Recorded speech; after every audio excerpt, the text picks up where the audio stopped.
¿Cómo os sentís cuando sabemos que tenemos que hacer discípulos? ¿Qué pensáis cuando alguien predica sobre el tema o tú lees en la Biblia que estás enviado para evangelizar? Son preguntas que están allí y que a veces nosotros mismos, y yo el primero, me he creído que no voy a dar la talla en la misión en la cual Jesús me ha querido dar o me ha involucrado. Soy el primero que pienso que no tengo el nivel suficiente.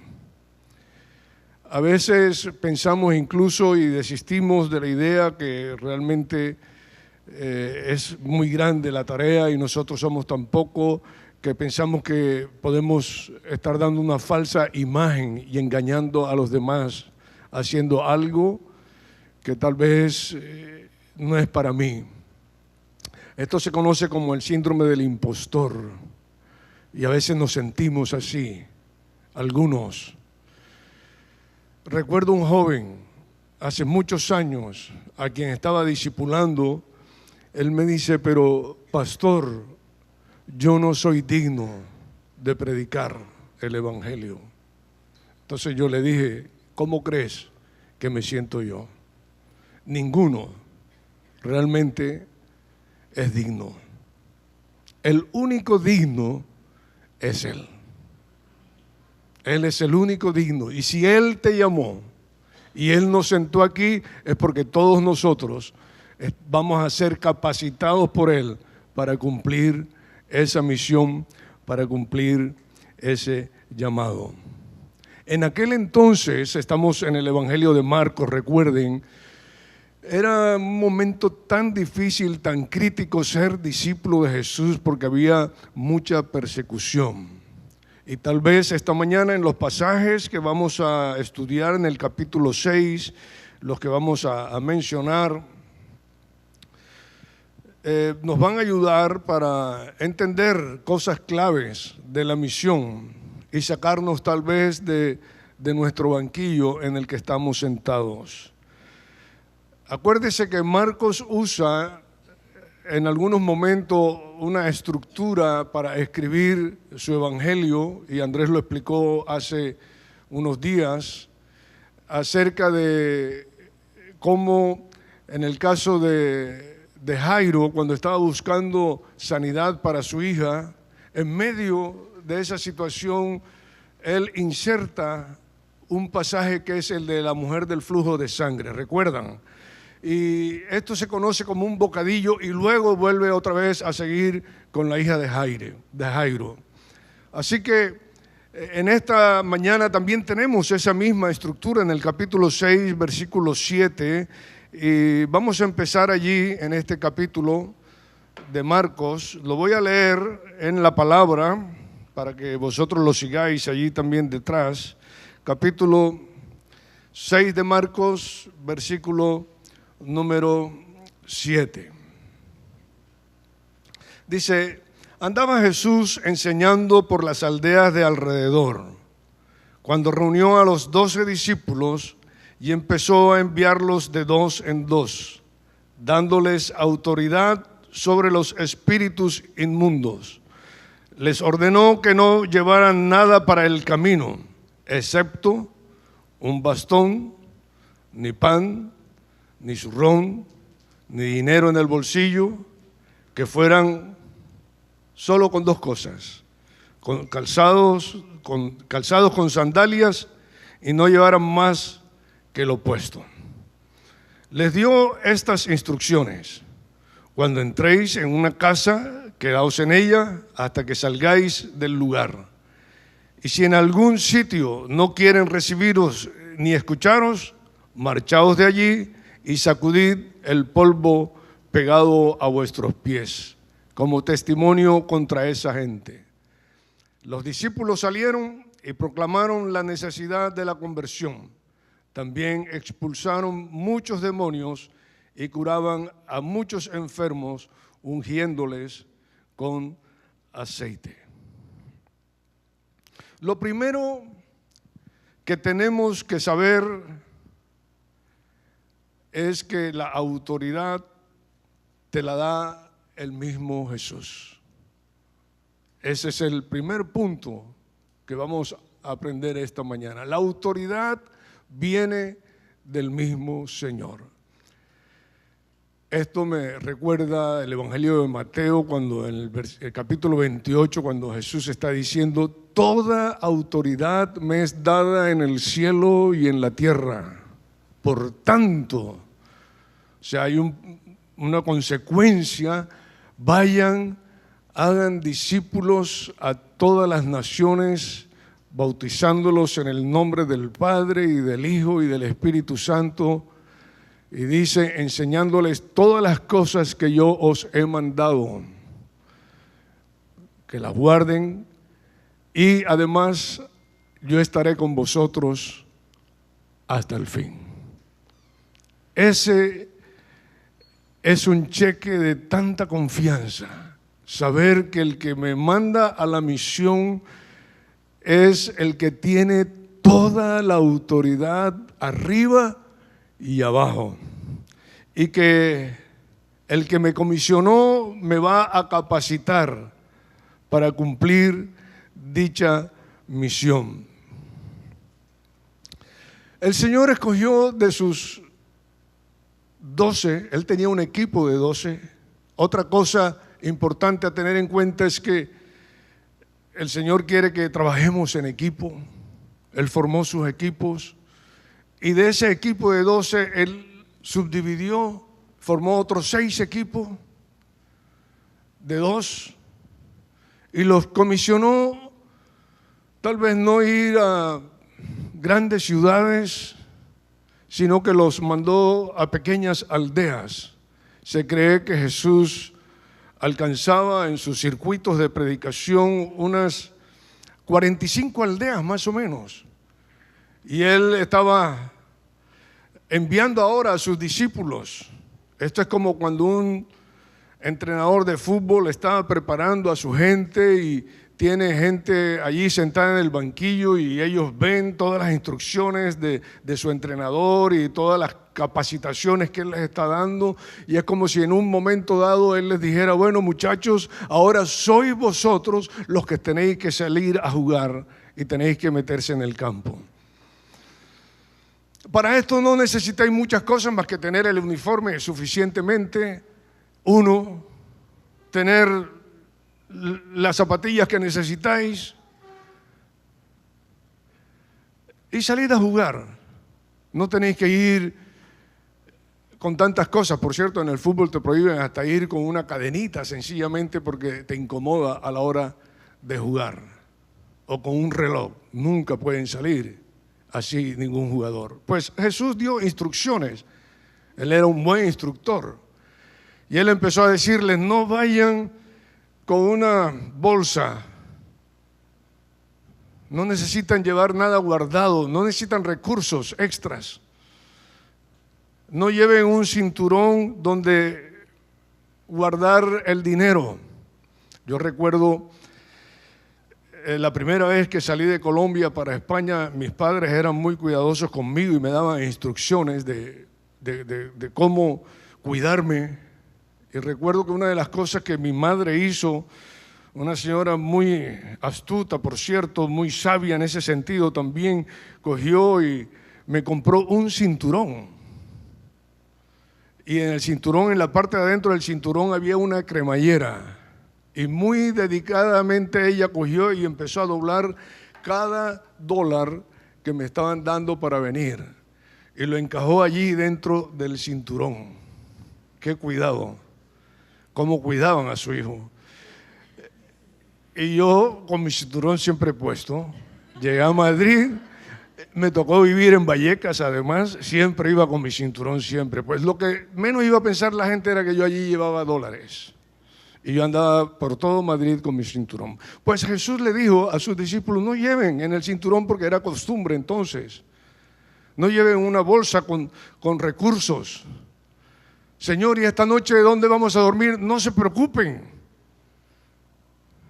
Señor, ¿y qué vamos a comer? No lleven pan. Tengan suficiente confianza que van a llegar a lugares donde van a ser recibidos y donde les reciban, entrar, posar allí hasta que os echen. Estar allí y seguir al día siguiente a otro sitio y de esta manera proclamar el Evangelio, las buenas noticias y llevar la paz a esa casa. Y si alguno no quiere recibir esa paz, sencillamente haced así y seguid de largo. Pero no perdáis camino, no perdáis tiempo en el camino, no perdáis la oportunidad de donde se les abran las puertas estar. Y así nunca les faltó nada. Es más, tenían todos los recursos, no solamente materiales, sino los espirituales, que eran los mejores. Oraban por los enfermos de esa casa y ellos sanaban. Se encontraban en la plaza del mercado de la aldea una muchacha, un hombre, quien fuera endemoniado, y le liberaban de ese demonio.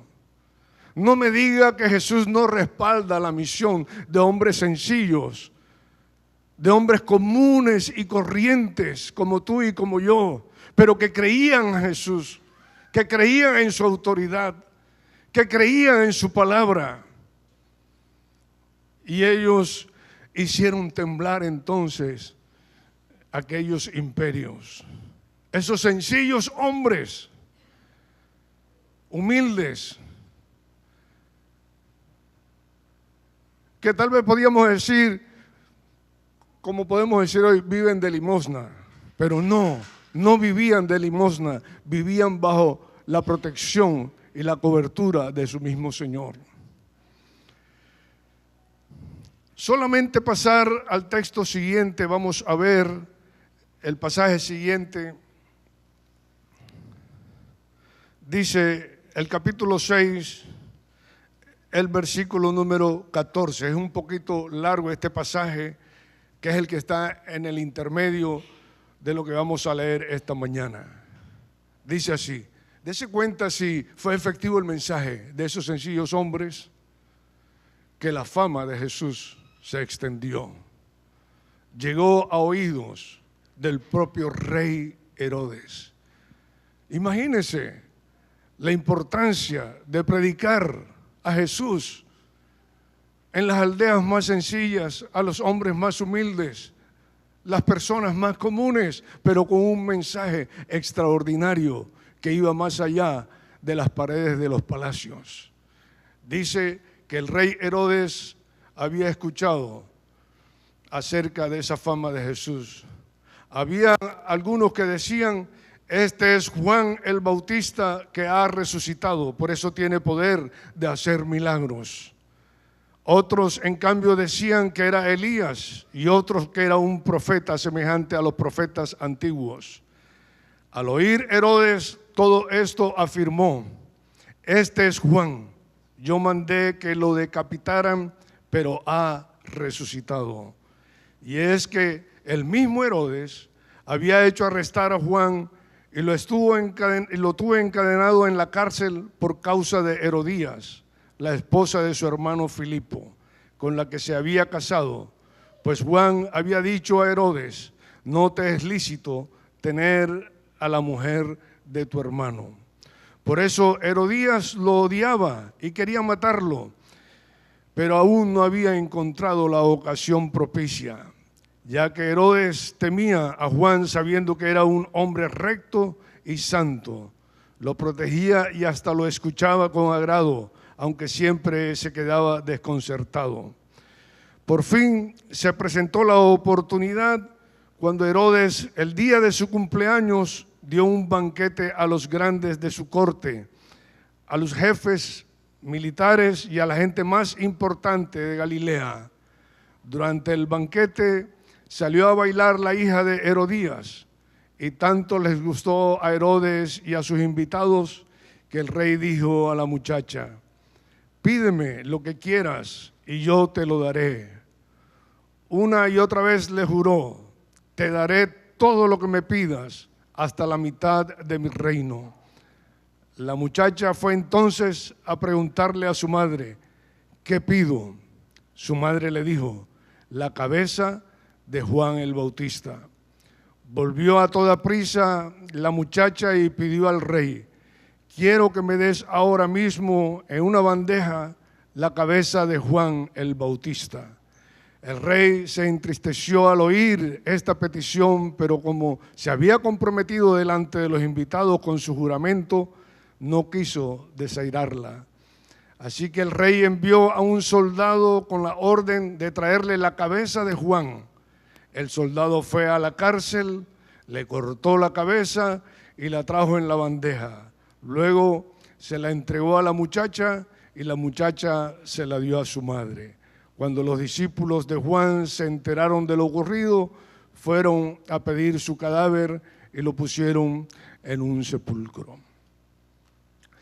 Qué historia más rara en medio de la misión, pero está allí, tendrá sentido.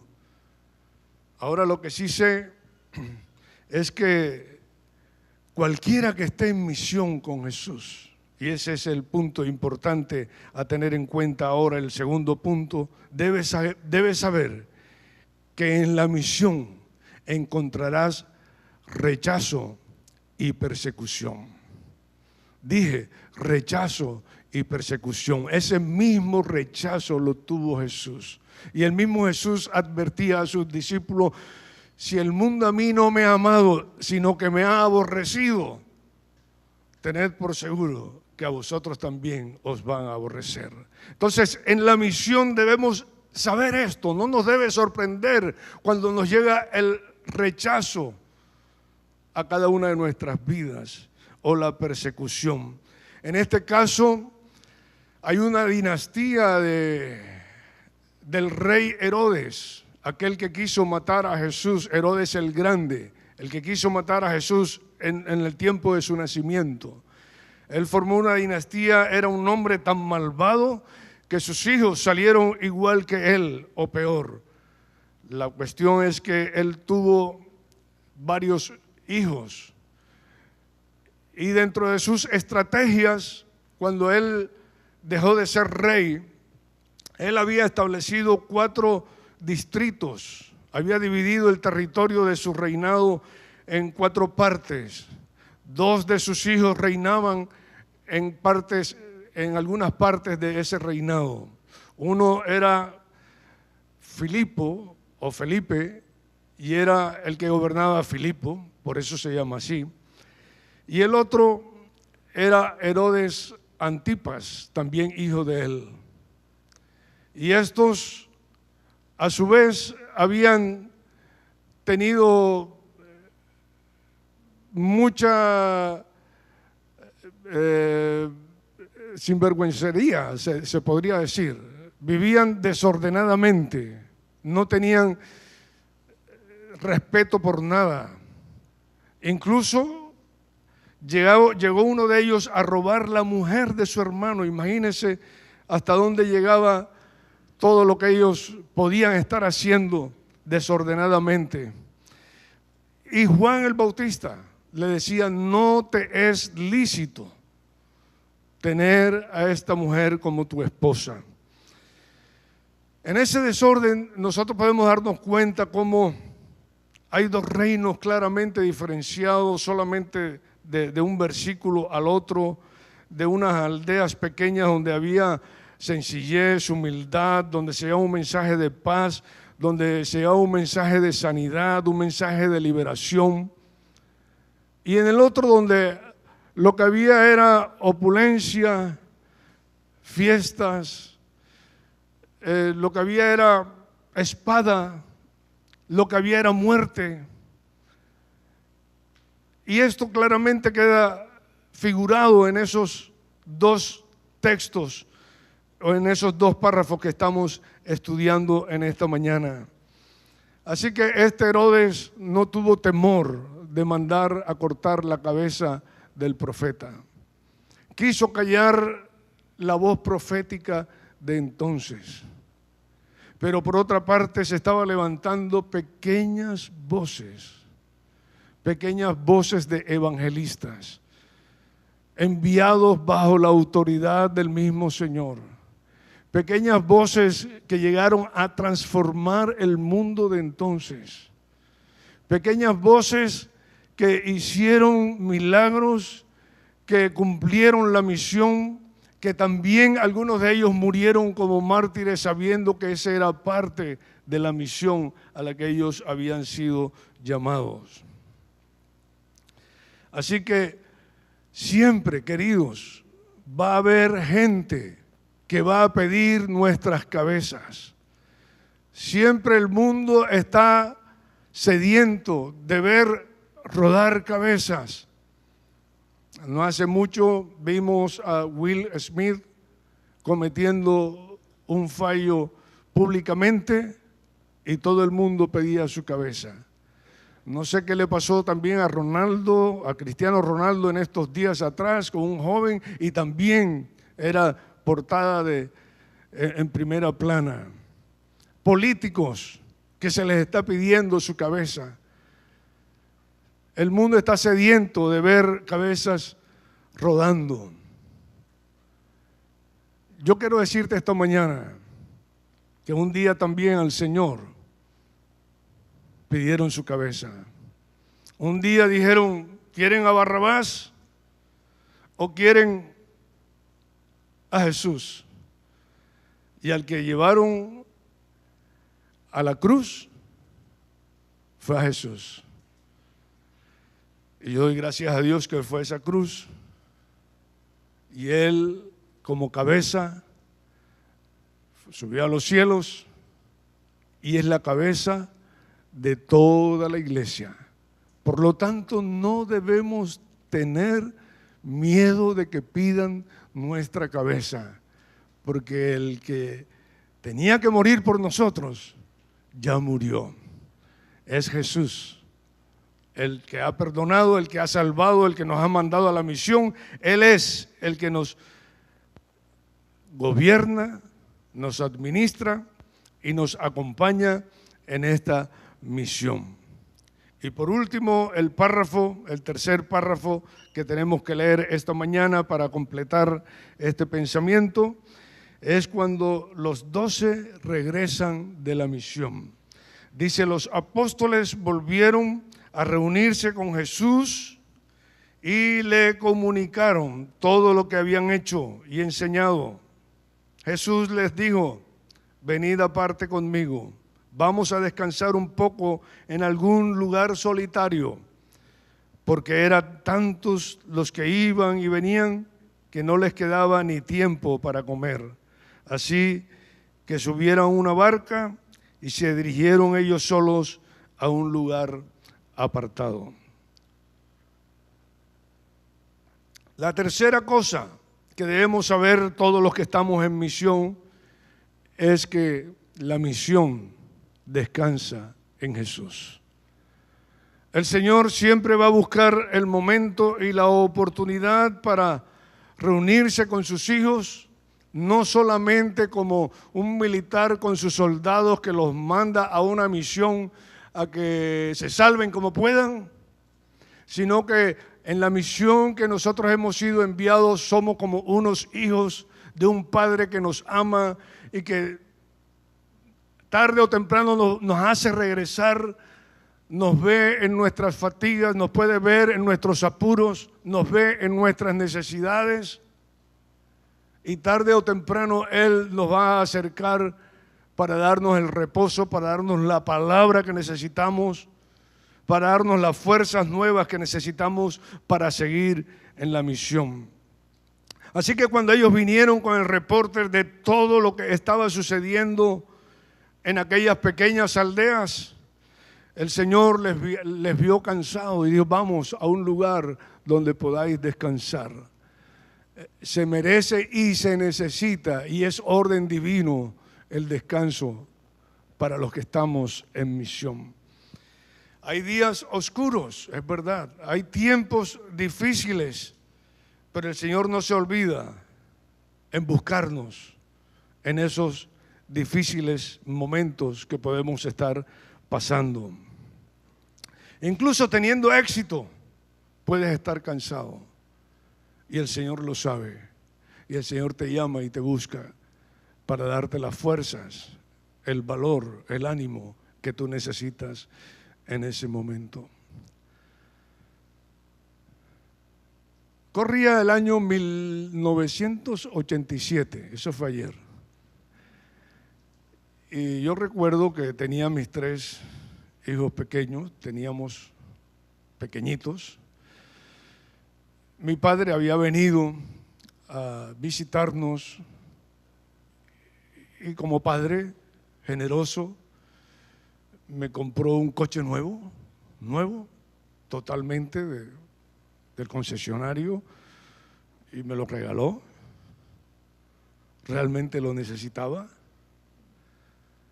Y yo, contento con mi coche, salgo al centro de la ciudad uno de esos días. Tenía por costumbre ir continuamente al correo, no había WhatsApp, no había teléfonos móviles. El único medio de comunicarme con mi familia, mis amigos, los pastores, era por medio de cartas, correo. Yo iba casi todos los días al correo al centro de la ciudad. Ese día fui con el coche nuevo. Y estoy por allí cuando veo que un señor se cae de repente, se golpea con el andén. Sus gafas se rompen y quedan tiradas por allí, por el suelo. La cartera que llevaba el hombre también queda por allí tirada y él con un gran chorro de sangre en su frente. Iba un taxi delante de mí y el hombre trató de parar el taxi, pero el taxista dijo: no me vas a manchar de sangre mi coche, y siguió de largo. Yo, que era el segundo, ¿qué iba a hacer? Coche nuevo, ¿qué hago, Señor? Me bajé, cogí al hombre, recogí los lentes, la cartera, entre 2 o 3 le ayudamos a levantarse, abrí la puerta de mi coche y lo subí. Sangre por todas partes. Arranco porque yo sabía dónde llevarlo, a un puesto de salud que estaba aquí debajo del río por la calle en la Jordana. Entonces arranco para ir para allá y el hombre empieza a hablar conmigo: ¿a dónde me va a llevar, Señor? Yo le digo: voy a llevarlo a un puesto de salud que está cerca de aquí. Me empiezo a meter por las calles del barrio del Carmen y el hombre se asusta, me oye mi acento colombiano y él dice: ¿este hombre quién será? ¿Me irá a atracar?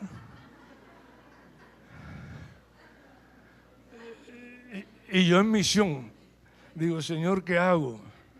Lo bajo del coche, pero insistí: no, Señor, tranquilo, lo voy a llevar a un buen lugar. No, pare, que yo me bajo. Señor, tranquilo, que lo voy a llevar a un buen lugar que yo conozco. El hombre en el semáforo, cuando me detengo, intenta abrir la puerta para salirse, pero yo tenía niños pequeños y llevaba seguro en las puertas. Más susto todavía el del hombre, me empieza a tocar: Señor, ábrame la puerta. Tranquilo, que lo voy a llevar a un buen sitio. Y cada vez acelero más y él cada vez se asusta más. Al final salí a la Jordana, parqué mi coche como pude, bajé a la parte del río abajo, había un puesto de salud que no era muy conocido, pero yo sabía que estaba allí. Ayudo al hombre a salir, entro al puesto de salud y antes de despedirme saco una tarjeta. Siempre me gusta llevar algo para presentarme por si no tengo la oportunidad de hablarles del Señor. Le digo: Señor, tenga esta tarjeta y si necesita algo más de mí, no dude en llamarme.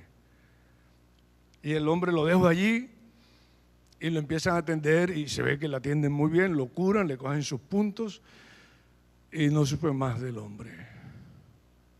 Eso es estar en misión. No es tan difícil. Aparentemente parece difícil, pero Dios te ayuda, Dios te da la fuerza. Días más tarde estoy yo en mis crisis. frustraciones, porque los pastores pasamos por allí. Yo era pastor de una pequeña iglesia, entonces entre más pequeña es la iglesia, como que más conflictos hay, y estaba llevando muchos problemas. La economía era uno de esos problemas.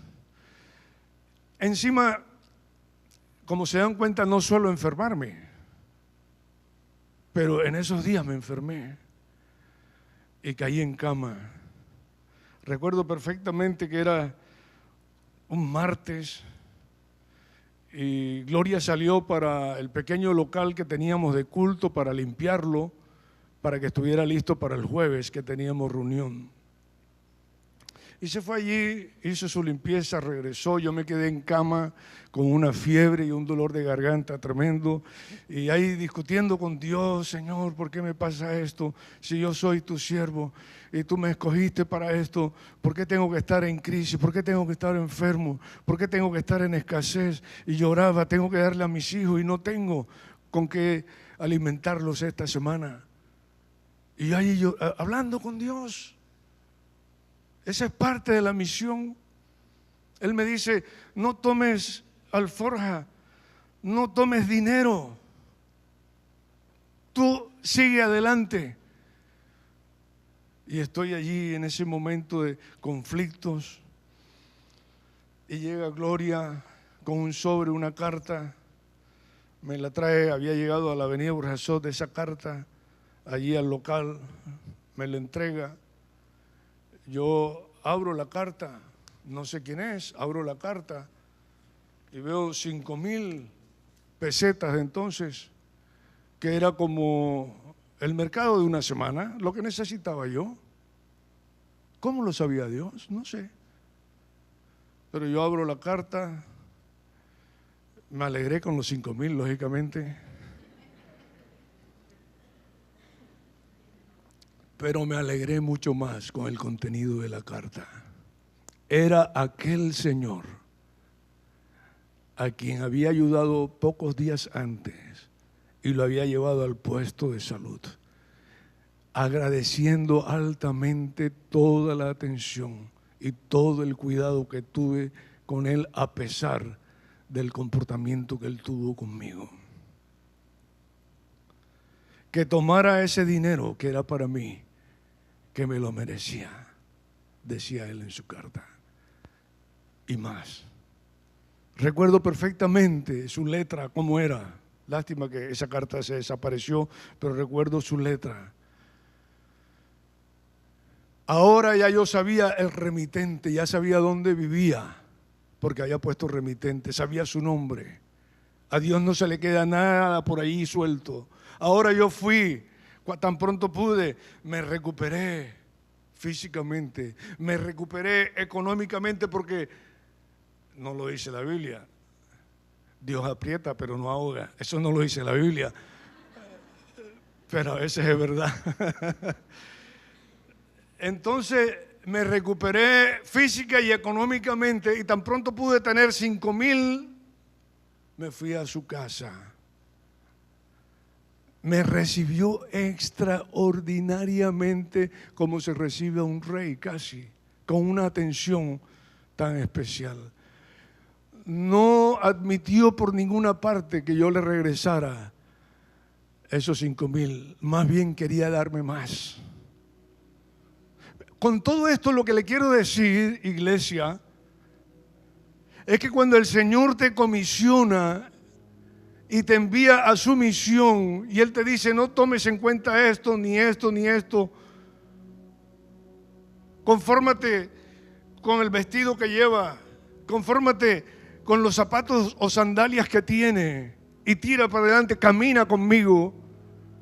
Él, el que te comisionó, te va a proveer todas las cosas que tú puedes necesitar. No tengas miedo de aceptar el reto a predicar de Cristo a los demás. Que te rechazan, a Él lo rechazaron, sigue adelante. Que hay escasez, sigue adelante. Él es el Dios de toda gracia y Él te puede dar más de lo que tú necesitas. Ten confianza en el llamado que el Señor ha hecho para tu vida.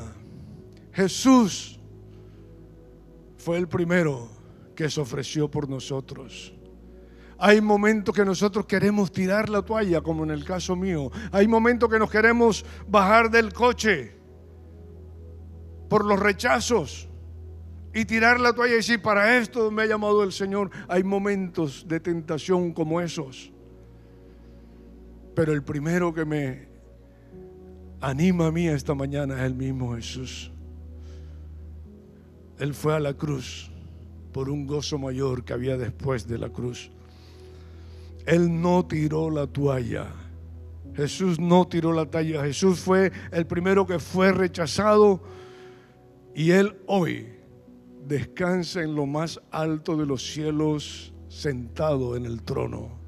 Y Él hoy intercede por ti. Y Él hoy desde allá que dice con toda autoridad, yo te envío, Él hoy te anima para que tú cumplas la misión y no tires la toalla. Dios te bendiga.